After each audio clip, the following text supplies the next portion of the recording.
Hey everyone, welcome back to episode 2 of the 2x2 podcast. Today we have our first special guest, famous, renowned rapper, Lil Pizza Shack. How are you today? I am good, Mason. How are you? I'm just feeling fantastic. Fantastic. I'm so honored to have you here. For those of you who don't know, Lil Pizza Shack is a world-renowned rapper created last year, was it? I believe my career started. Let's see. If I'm trying to think, first song, we're saying probably maybe March-ish. All right. I know, like the idea of Lil Pizza Shack, the concept.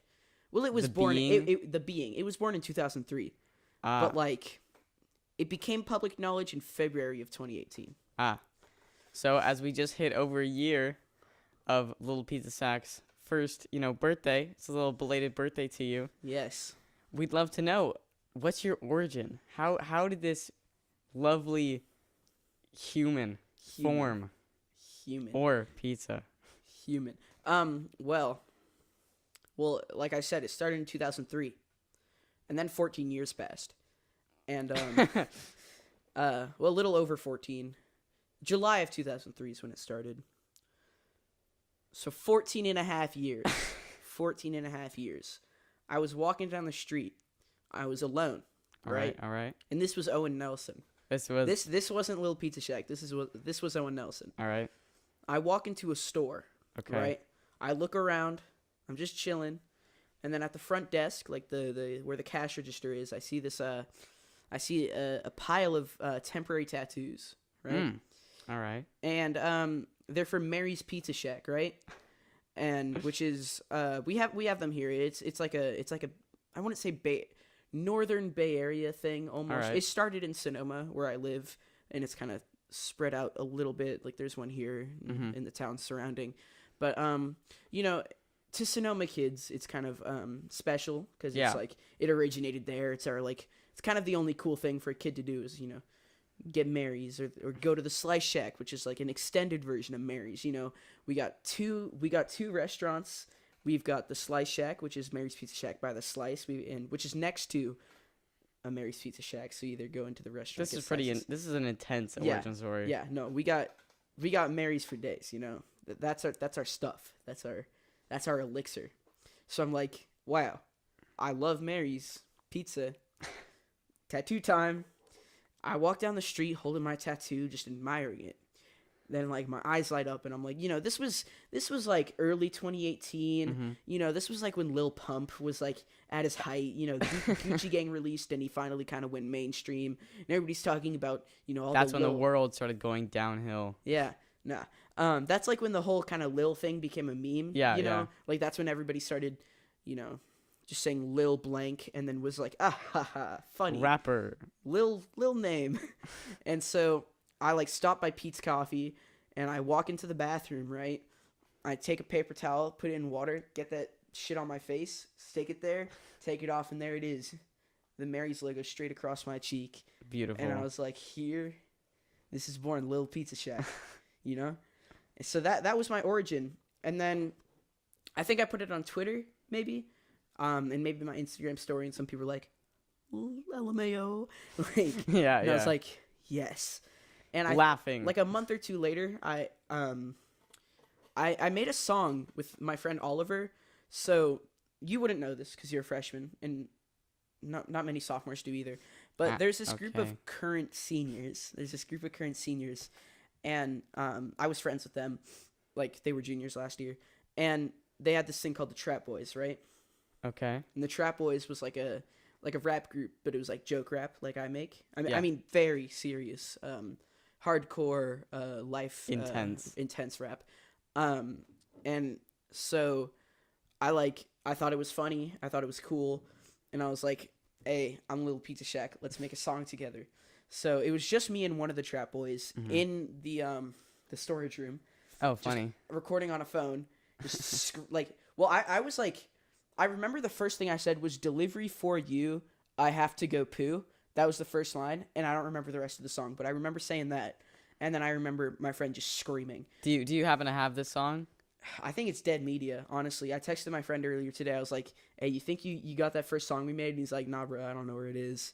But Rest in peace. it was Funky Blunt, who he's featured on North Korea, my second song. So Right. I do have a song with him. And there's also another song with him, but it's like kind of hard to find. But so 3 songs with him, 1 on my SoundCloud, 1 on like Bandcamp or something. So how many songs have you made now that you've gone mainstream? Like, how many songs do I have? You mean? Yeah. Shit.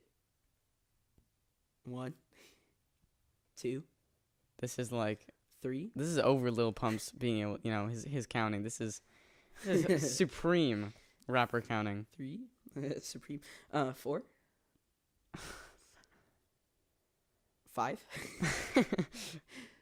and then so there were like 5 singles before. Okay, well, 6 singles before the actual album, or the All right. EP, I guess, the tape, the mixtape. Mhm. So there's Pizzeria, which was my first song that I released, right?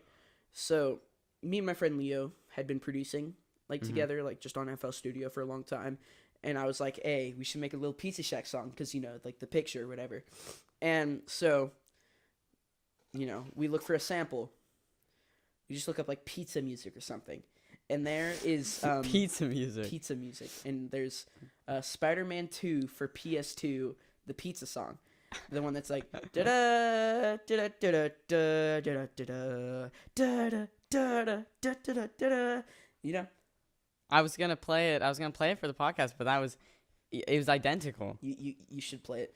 But the intro is like Boom, playing. Yes. But it's like, so we took the intro, the part I don't like the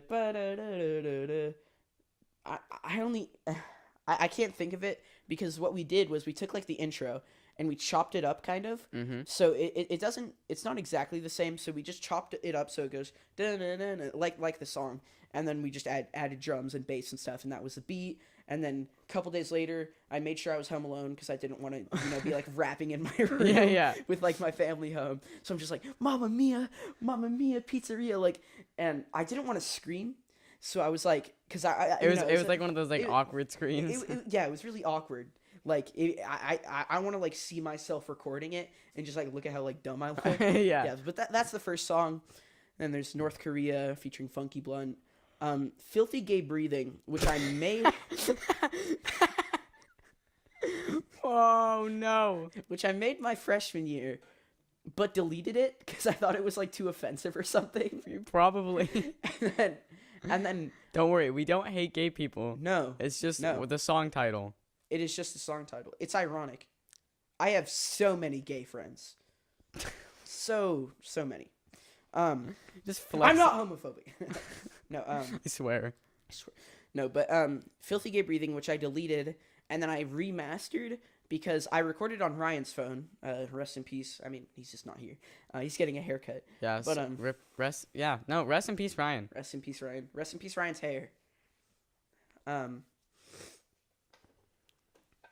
I did it on his phone because like I think my phone was dead, like it always is, and I was like, "Hey, yo, Ryan, let me borrow this." And I looked up like a type beat on YouTube. I think it was an X type beat, but like scream X, not like sad X, So I'm just like screaming like Jay, like and then like breathing intensely and coughing and shit. And then I uploaded it and like, oh no, I didn't delete it because I thought it was offensive. Matty Fry, in biology last year, he would take out the phone and start playing it in class, and I was so embarrassed. Oh yeah, Totally. yeah, It's just weird. Yeah. Because it's like that song especially. Yeah. So I'm like, I just deleted it because I wanted him to stop. I mean, I love Matty Fry, but it needed to stop. That's just not cool. That's not cool, man. Yeah, it was embarrassing. But I found it a few months ago on Ryan's phone. I found the beat by looking through like my search history and looking up XXX Tentacion type beat, and then put them together, re-released it. Yeah. That's pretty So good. that's third song. And then there's Burt Boy Freestyle. So Burt Boy Freestyle I didn't make till sophomore year, so there was a big hiatus. Alright, so there was a break between freshman and sophomore. For those of you who don't know what Lil Pizza Shack music is, we're just gonna play a little bit of which song would you like to show?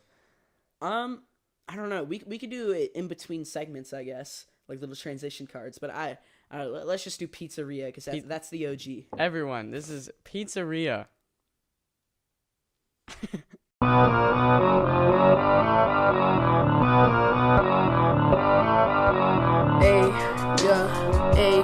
Yeah, pizza slice, pizza boy, please help.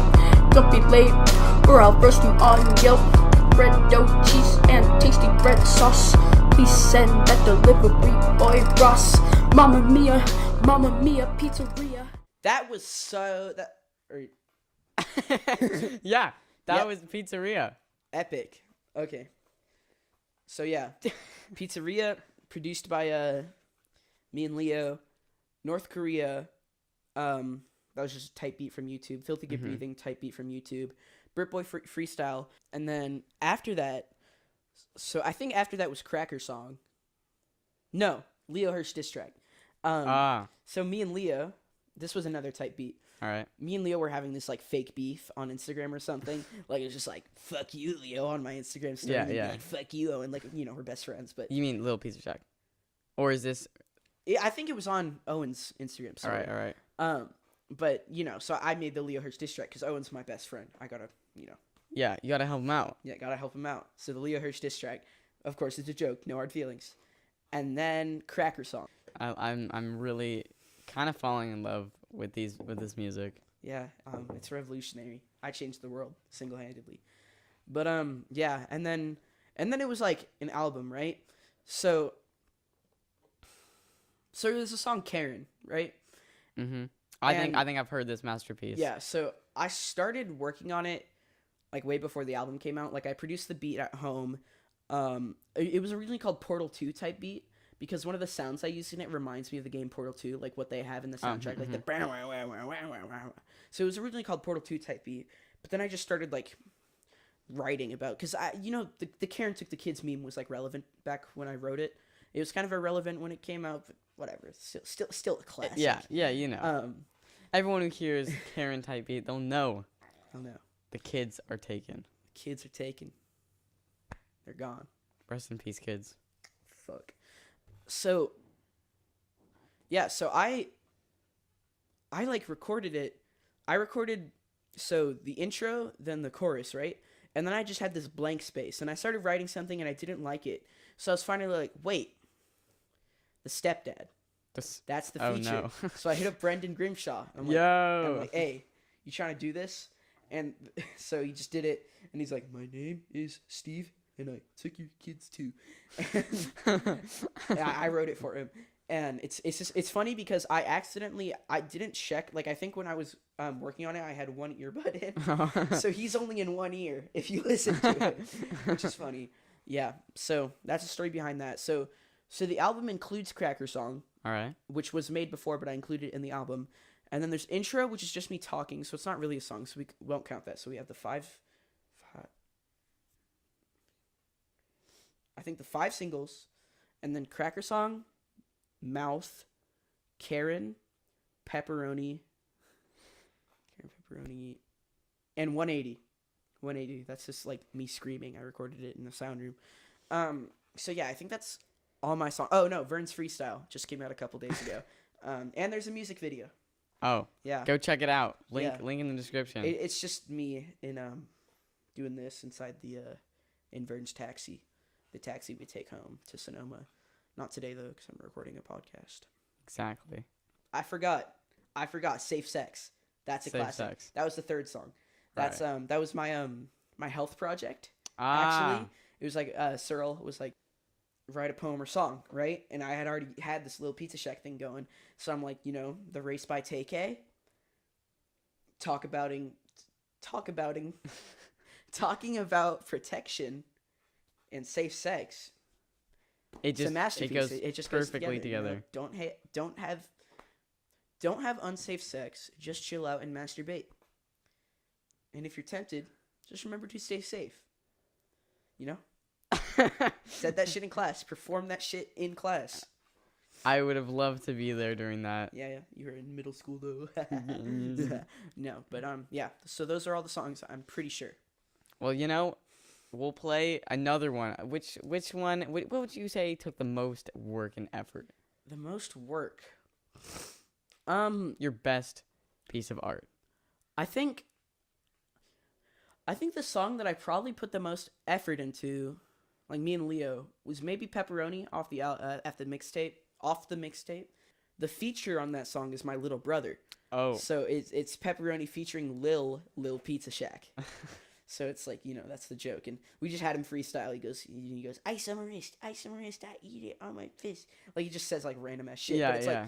like a mix of, like, weird things that, like, don't make sense, but it's just, like, a 7-year-old just rambling. Yeah. And then, like, things he's heard from the rap music that I've, like, played, like, around the house or, like, in the car. So he hears, like, ice on my wrist. He'll say ice on my wrist. Yeah. And I think there's, like, in Reel It In by Amine or something, he's, like, he says, like, letters or something. But not like letter. It's hard to explain. But that's why he's like, I don't care if on DBT or GBT. Like, he like I could see where he's kind of like picking up things from like rap songs that he's heard. So, and then like, we did some vocal effects and stuff. So I feel like that may have been the most effort. So if you want to play that, well, in that case, here's Pepperoni.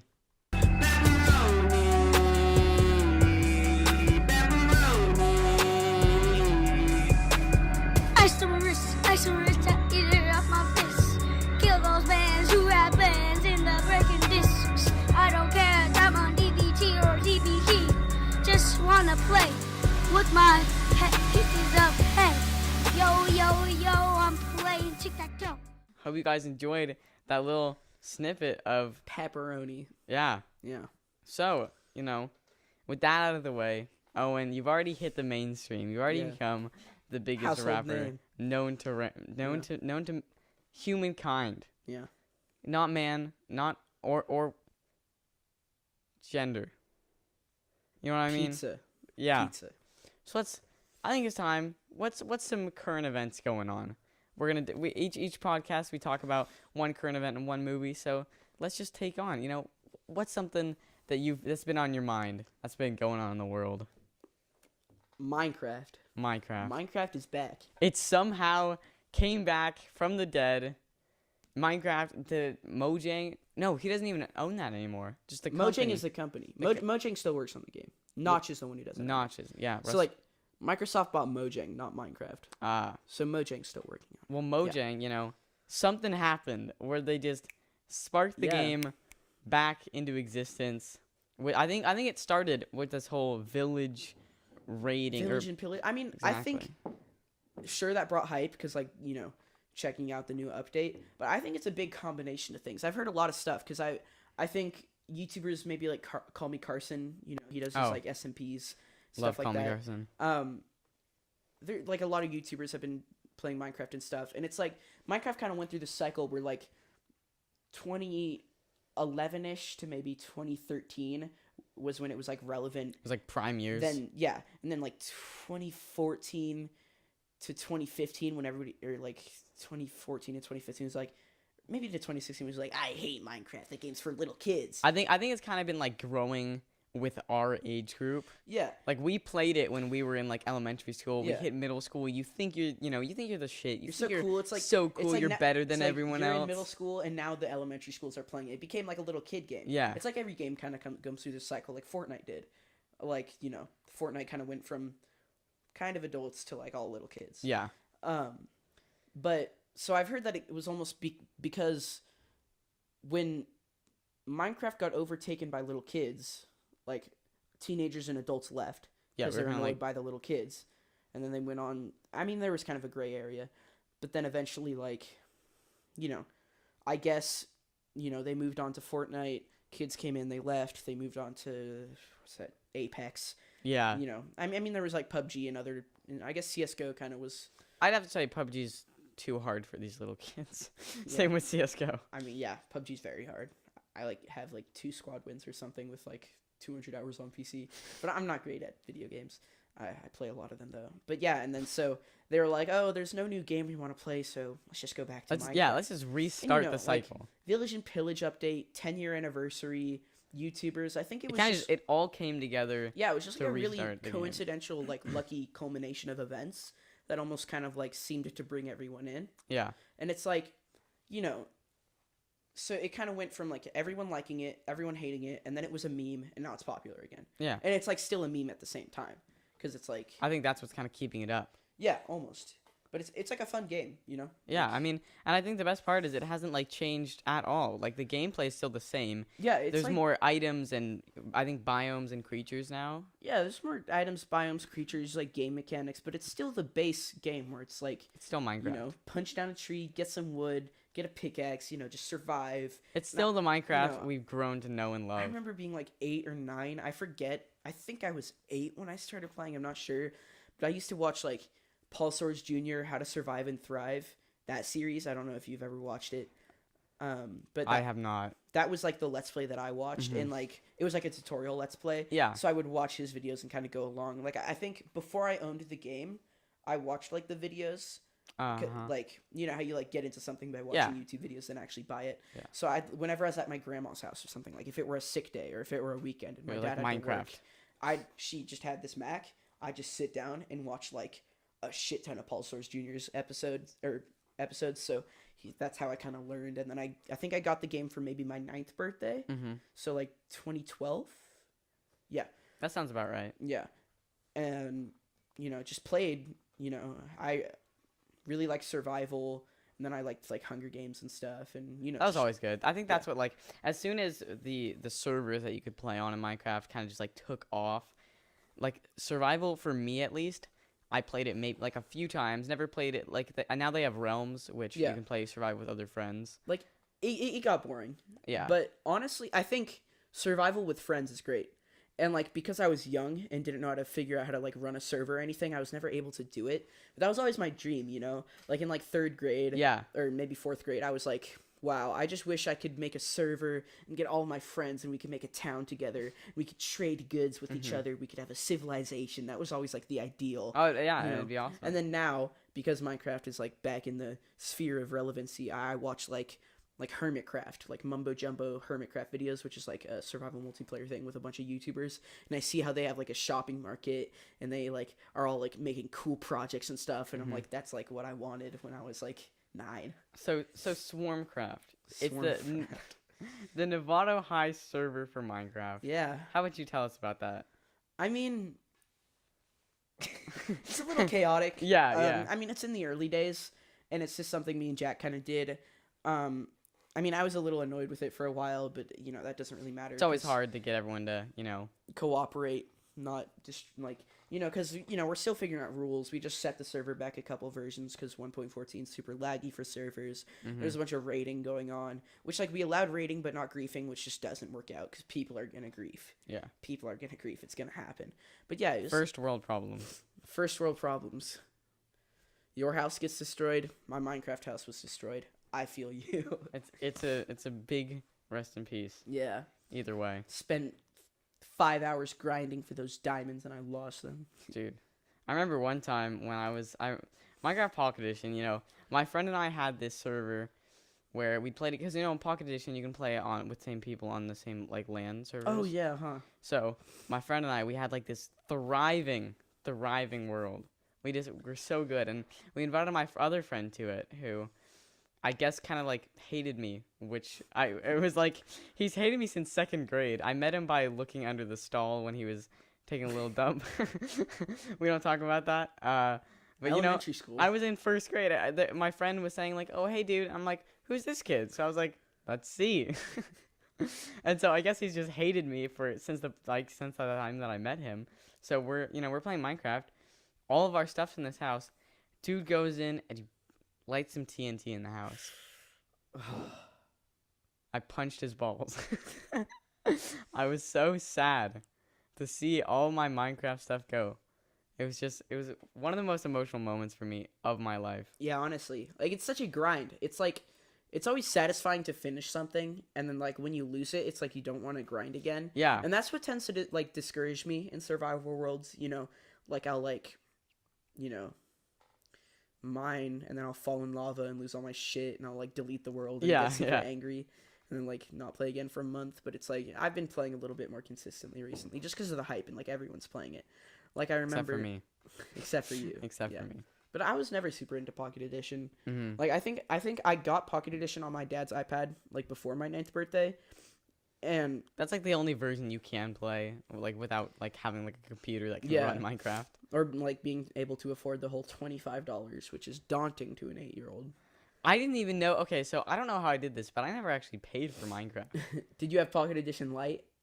Yeah, but even on like PC, I'd never paid for it, and I'm so confused because I still have my Somebody account. buy it for you? Birthday? No. Yeah, I don't know what happened. I think my biggest purchase for Minecraft was that, the MVP Plus on a server, $130 Really? on sale for $75. Oh, okay. What server? Hypixel. Do you still have it? I do. Is it permanent? It is. Wow, so you're MVP Plus on Hypixel. I am a god on Hypixel. I love Hypixel. Like, It's Bed a great Wars, server. I Yeah. love Bed Wars. Yeah. Like, when you, like, squad up with, like, 4 people in Bed Wars, it's like, you're like, okay, you cover the bed. I'll branch off the left diamonds, you branch off the right diamonds, then we get emeralds, and then we'll upgrade our forge, and it feels You tactical. lost me when you said I love Bed Wars, but that is okay. I don't know. It's just, like, it's just fun. Yeah. Like, it's like, me and my friends, we'd, like, get into Minecraft, like, once a year and start a realm and then kind of get out of it.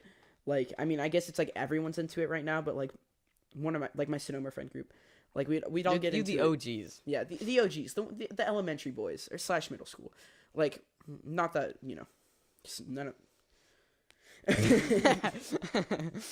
Yeah, so it's like, we'd start, like, a server and all play for a while, and some kid would, like, get angry and burn everything down, and we'd stop. Yeah. And it's like, it's fun,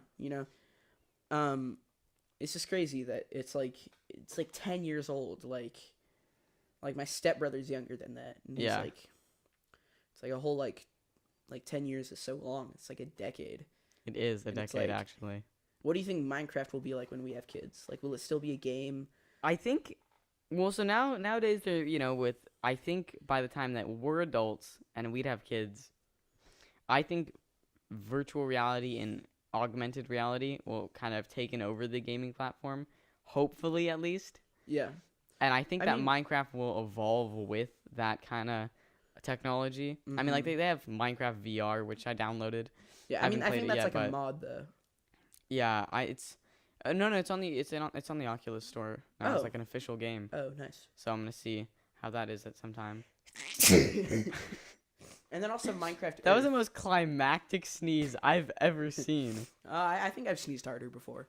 Oh, it wasn't even it was just the faces leading up to it. It was just like stunning. Felt it coming. Okay. Yeah, but like I think by the end of it, you'll be able to play Minecraft like you're in Minecraft, Yeah. Like, like if VR hits a point like Ready Player One where it's like, We're already on our way to that. We have, there's this new company called Tesla Suit making a full body haptic suit and then that like treadmills that you walk on. exactly. Because it's like VR it always looks so fun, but then it's like a turn off to me where you have to click where you want to walk. Yeah. But the idea of being on one of those treadmills and like actually like, moving. walking. They- Like imagine like, because like honestly, I'd be like motivated to like exercise, like take a jog in Skyrim or some shit. Yeah, like, yeah. Like, oh look, it's a dragon. Like, I mean, I have an Oculus, and so it's some games that I play, the most tiring games of all time. Like, I don't know if you know the game Gorn. You have to reach your hand out, press a button, and move yourself. Like your hand stays in position, your body moves. So at some points, when there's just a swarm of enemies, you're just like full sprinting in place, and it's just so tiring. It's beautiful though. VR almost looks like so goofy. Like it's like. You think you're so cool in the headset? Yeah, and then it's like outside. Like mom walks in, it's like dinner's ready, and you're like. No, that's exactly. I have videos of me, Beat Saber, one of the most popular VR games.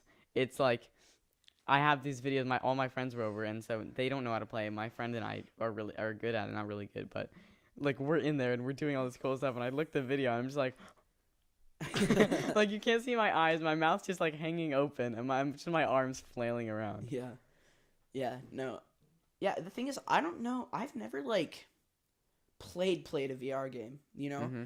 Like, I've, like, done the stuff where there's, like, a phone in it, and, like, you like, look in like, like in the ocean or on a mountain, but I don't think I've ever played a game. Like I was at, it wasn't Day of the Devs, it was the Maker Faire, and me and my friend Dylan went, and they had like an Oculus thing, and we waited in line, but it was like 3D painting.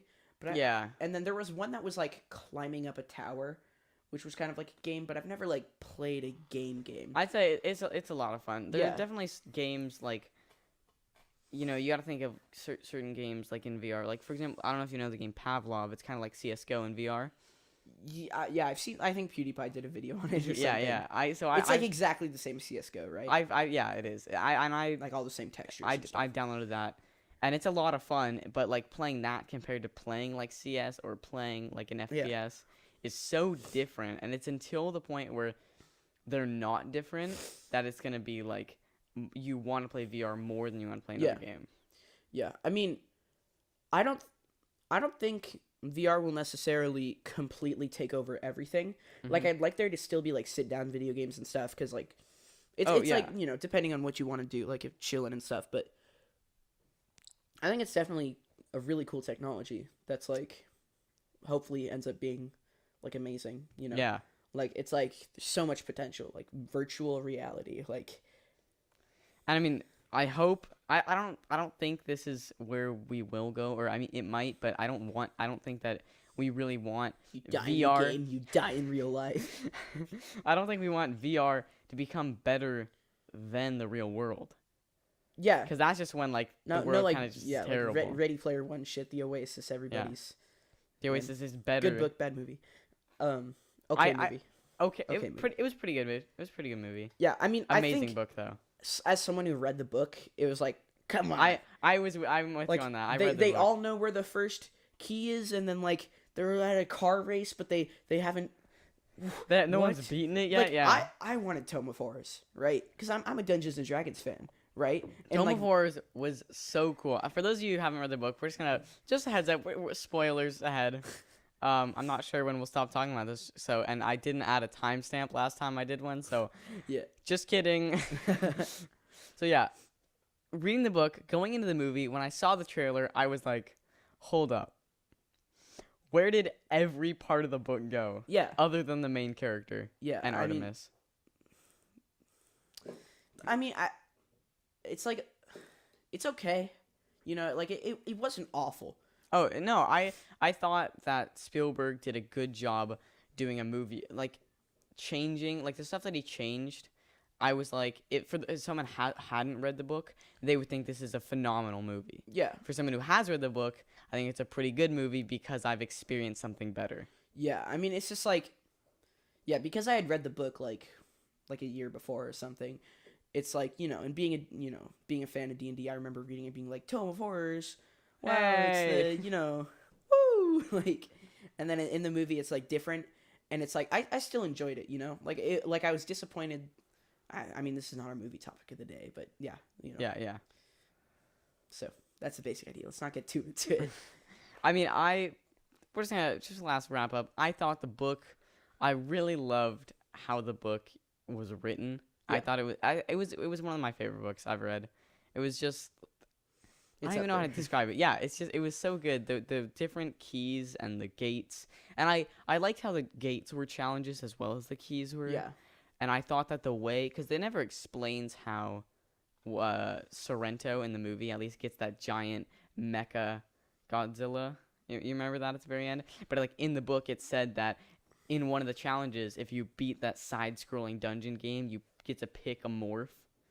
And that's where you got it I think I remember that. It's been a while. It explained more about the game. But with that being said, movie time. movie, film kids. So, I think it's about time we discuss Detective Pikachu. Detective Pikachu. For all those Pokemon lovers out there, including myself. And me.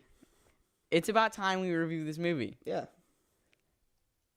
What was your review, Owen? As a Pokemon fan, like, I think I got into Pokemon like fifth grade. It was like satisfying, like as an actual movie. Finally seeing a movie. Yeah, like you know, because there was always like the animated movies, like in the show and in the show, like the Darkrai movie slapped. Like that's like the only one I owned. I think I had like a DVD of it. I'd pop that in. I'd like cry every time. Like I think there's like a sad part involving Darkrai or something, but so he was like my favorite Pokemon.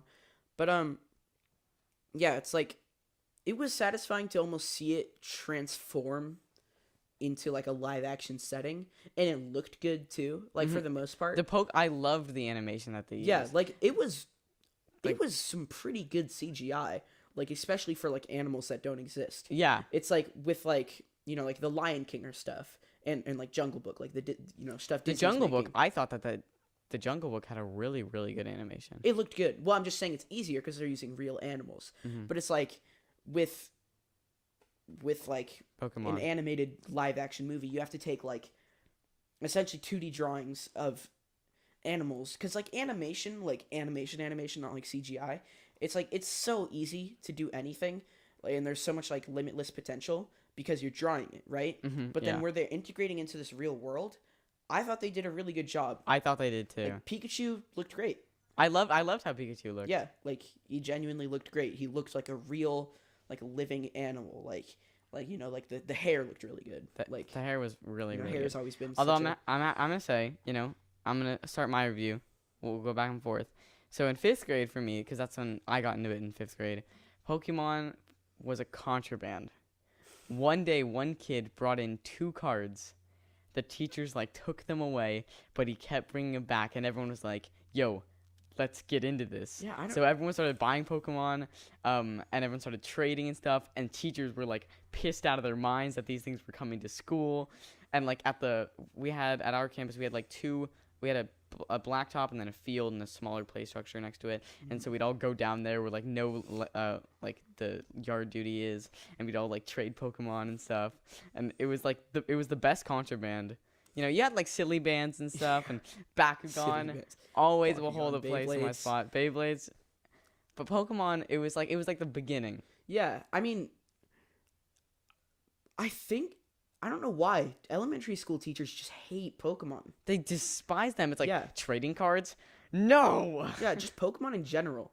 Like, so me and my friend Octavia, right? There's a talent show coming up, and we wanted to do a comedy skit, right? 5th grade, we were into Pokemon, so we made our sketch about Pokemon. And it was like, I was like standing in the middle, and I was like the random trainer, and he was like the main character. He walks past me, I'm like, "You walk past me. It's time to fight." And then we had like 2 plushies, and then he had like a Chestnut, and I had a Pikachu. And he's like, "Chestnut, use Razor Leaf." And then nothing happened. He goes off stage, grabs a bucket of leaves, and just like throws it at me. And like it was funny, you know. It was 5th grade slapstick humor, just kids throwing like shit at each other. And so we auditioned for the talent show, right? And there's like 2 people, and one of them was our friend's mom, and then one of them was this awful teacher. And she played favorites, so it's like she either hated you or you like loved you. So it's like if she didn't love you, you just had like a shitty time in her class. And I had her for English because I went to a dual immersion school where like everything was in Spanish, and then an English class with a different teacher. So like the kids would rotate. It's hard to explain, but she was my English teacher, not my main teacher in 4th grade. And so like I knew her, and she was just the worst. But and I remember we were doing our skit, having so much fun. We would like practice at his house like every week, you know, throwing around the leaves and stuff. And so our friend's mom was like, "Whoa, yeah!" like really like egging us on because she like wanted us to go in. She was like being nice. And then the teacher's just like, we finished our skit, and Katie's like, or our friend's mom, Katie, she's like, "I really liked it, guys." And then the teacher, she's like, "I don't think everyone knows what Pokemon is, so not everyone will get it." Well, then for the people who do get it, it'll be like, funny. And it's still kids like throwing shit around on stage, like, and who's not gonna laugh at a bucket of leaves? And then we were still in the talent show. They like gave us some pre-written comedy sketches, and they were just like short things we did in between. Like I remember one of them was I was the doctor, he was the patient. He's like, "Doctor, I hurt all over." And then I was like, you know, I'm like, "Show me." And he like pokes. And he's like, "Ow, ow, ow, ow." And I'm like, "I think your finger's broken." And then like 2 people laughed. Like, you know, just like stuff like that. That's just not good comedy. Like they go on Google and look up like funny kids comedy stuff. So it was like, you know, they shut us down. But yeah, just like Well, I'm glad. Detective Pikachu, like they just hate Pokemon in elementary schools. You know, although this isn't exactly a full movie review, I'm glad to know that someone else did a Pokemon skit for a talent show. Someone else? You, because I did one. You did? Yeah. Oh my god. I went to the summer camp called Trackers, and they would like these outdoor sleepaway camps where you do like survival stuff, and so they had a talent show. Minecraft. So they had a talent show going on, and you know, we thought we were so funny. So we had met, me and my friend Ben, and then we met these two kids at the camp. One who we'd met before. I actually have a photo on my phone. Boop.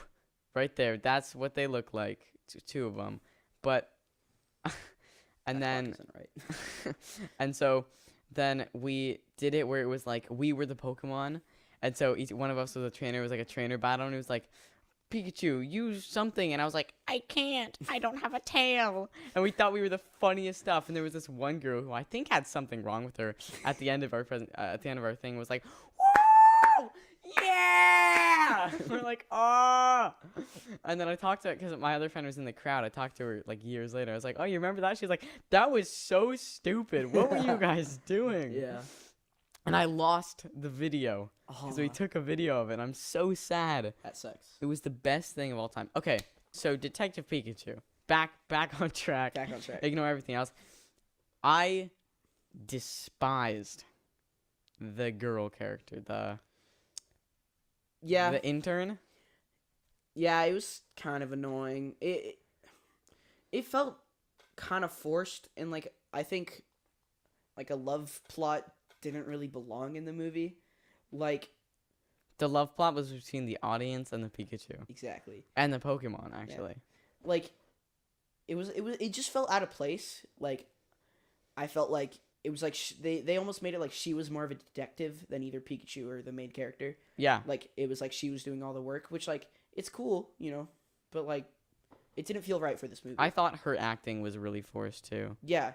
And I think the way they introduced her was really like not great. It was and so it bad. Almost kind of ruined her character for the rest of the movie. Like it did. Like I was expecting you to investigate. Like shut up. Yeah, just go away. And then she leaves without even like protesting. She's like, okay, bye. That's all that happened. Is this 2 for 2 on 2x2 for talking shit about girl characters in a movie? Yeah. I swear, we're not sexist. Yeah. I hope. So, you know, I think for me, since it was a Pokemon movie, there was no way for it to be bad going into the movie. Yeah. It wasn't the best movie, but I didn't expect it to be. Yeah. I mean, good for a video game movie. Very good for a video game movie.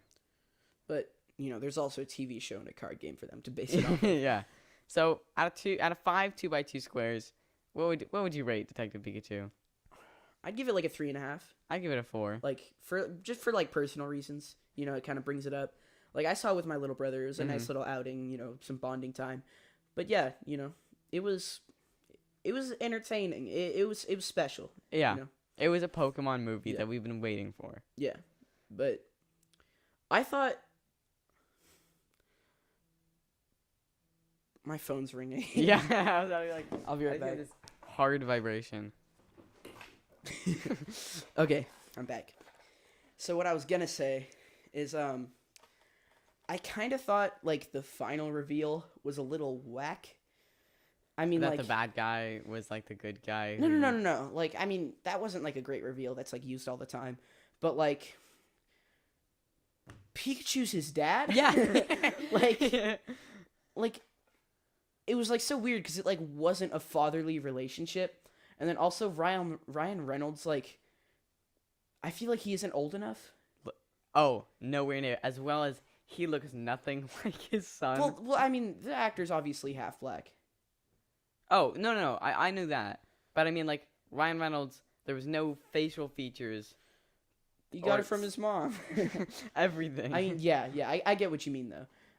Like, it was just kind of weird, you know? It was like, so the Pikachu's been his dad the whole... Like, That's you kind why of... he could talk. I saw it coming as soon as they talk about Mewtwo being able to put humans in... Pikachu. I mean, in Pokemon. In Pokemon's bodies. I actually, so for me, I was watching with my friend, right, two of my friends, and so I actually have photos with, you know, they The gave Pokemon cards. I saw yeah. it on the Instagram. So good. But we kind of just, I didn't actually see at the very end that the bad guy was trying to get Mewtwo in order to have a mind in a moving body. Mm-hmm. That was actually, I was kind of like, oh, okay. Yeah. But we were sitting in front of this family of, like, this family, and this dude, my friend can't, he's like moving in his seat to get comfortable, and dude taps him, he's like, yo, young blood, you got something in your pocket, you gonna stop moving? He's like, no, I'm just uncomfortable. And he's like, Young blood. dude, this white dad called us young blood. It was great. so awkward. Young bloods. And the best part about it is because when we ended when the movie ended, we were walking out, we look over and see him, his kid or kids, I forget, and his wife, and he just looks like he wants to end his suffering. He was just sitting there just like he just hates the movie, he hates Pokemon, he's here for his kids. Dude calls us young blood, so it's clearly not a good family relationship. Yeah, young blood. I mean, yeah. I mean, I can imagine for an adult who doesn't know anything about Pokemon, Yeah. seeing it with their kids, it's probably not the greatest. But you know, for someone who like grew up with it, played the games, traded the cards, watched the TV show and the movies, you know, it's satisfying. It is. You know, like I was, you know, I didn't expect it to be a great movie from like a filmmaker standpoint, but for a Pokemon movie, I enjoyed it. Yeah. So yeah, that's our Pokemon. I almost said Let's Go Pikachu. I've been saying that. Yeah, I call it Pokemon. I was saying Let's Go Pikachu the whole time because like, you know, it's the game. I like go to the theater. I'm like, tickets for Let's Go Pikachu, please. And he's like, yep, Detective Pikachu. I'm like, yeah. Like, and I was just saying it, and it's like I don't know why. Every time I bring it up, that's what comes in my head. Yeah, I wonder if I said that at all today. We'll have to check back the footage. Yeah. Yeah, but I don't know. I Detective Pikachu. Detective Pikachu. Final review. Well, thanks for tuning in to episode 2. Dose. Detective Pikachu episode 2. Right? Never mind. Yeah. Rhymes like a rapper. Exactly. So hopefully we'll see you next Friday. And yeah. Next Friday, but this will be Ryan. Toodles. Bye. What's